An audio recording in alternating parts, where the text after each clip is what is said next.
Hello, my name is Marcus. I'm the compiler of a collection of therapy quotes entitled 1001 Windmills of the Mind, a collection of advanced self-help quotes taken from what's often called the psychodynamic or the psychoanalytic perspective, which long ago, as I understand, was referred to by some as philosophical medicine or narrative medicine.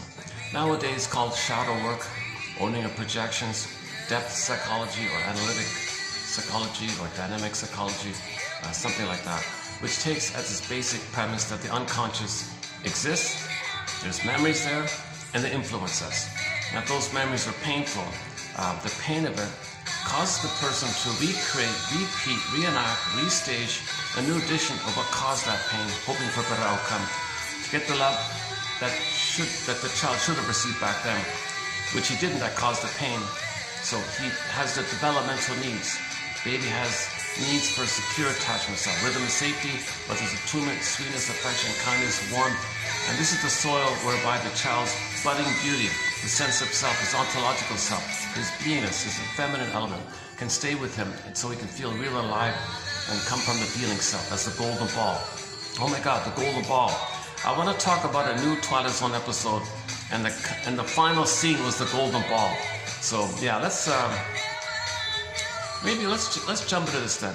Okay, so I want to discuss a new Twilight Zone episode, well, new for me, called Saucer of Loneliness.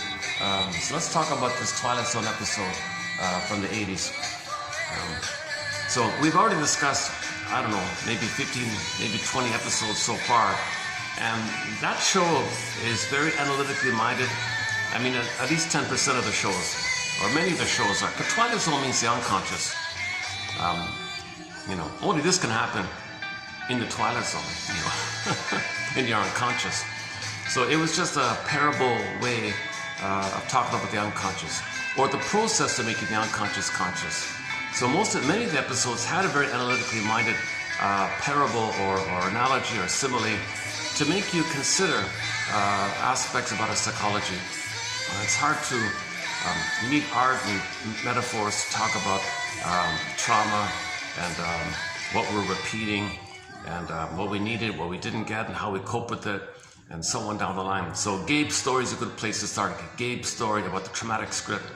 So Mr. Gabe had a traumatic script with his mother, and when there's a traumatic script in there, the system repeats, trying to get out of it, work it through, get a better outcome. So he had this repetitive daily disappointments because mother disappointed him. He would recreate, misuse, manufacture, orchestrate disappointment because that's the script he has.